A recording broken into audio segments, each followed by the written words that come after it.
त्यावर सगळे संवाद झाले. पण तंजावरला एक अंध कारागीर होता. अंध कारागिराची समर्थाने भेट घेतली. त्याचं नाव आहे अरणीकर. अरणीकर असं त्याचं नाव आहे. अरणीकरची समर्थाने भेट घेतल्यानंतर समर्थांनी त्याला सांगितलं, त्या अंध कारागिराला, की मला अशा अशा प्रकारच्या रामाच्या मूर्ती पाहिजेत आणि त्या सज्जनगडावर स्थापित करायच्या आहेत. तेव्हा तू त्या मूर्ती मला बनवून दे, असं त्या आंधळ्या कारागिराला समर्थ बोलले तंजावरमध्ये. पण तो आंधळा कारागीर म्हणला, अहो महाराज म्हणले, मला डोळे नाहीत काय, मी कशी मूर्ती तयार करणार, मला काही दिसत नाही काय. पण समर्थांनी त्याला दिव्य दृष्टी दिली आणि आता मूर्ती तयार करणार म्हणजे फार सुंदर कथा आहे. तेव्हा ती दिव्य दृष्टी दिल्यावर त्यांनी समर्थांना जशी हवी तशी रामाची पंचाधाराची पंचधातूची सुंदर मूर्ती केली. त्या मूर्तीमध्ये समर्थांनी प्राण ठेवलेले आहेत.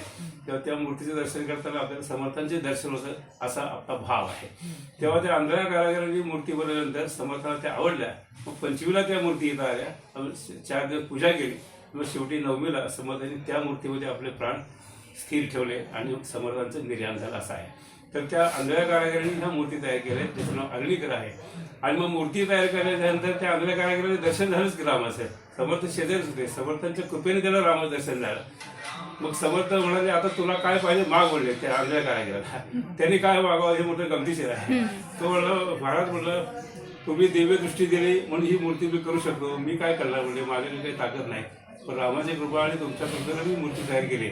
आता तुम्ही म्हणता काहीतरी माग, तर मला बाकी काही नको म्हणले. माझी जी दृष्टी पहिली होती तशीच ठेवा म्हणले. तर आता त्या दृष्टीमध्ये ते रामराज स्थिर झाले.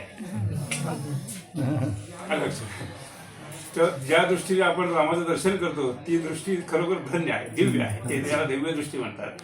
मग समर्थ म्हणले, ठीक आहे, तुझ्या हृदयातच आता रामाचं अधिष्ठान आहे, माझी कृपा तुझ्यावर आहे, काळजी करू नकोस, तुझं कल्याण होईल असं त्याला आशीर्वाद दिला. त्या मूर्ती मंदिरामध्ये आहे, तिथं आम्ही बाहेर लिहिलेलं आहे. तेव्हा त्याची कथा अशी आहे.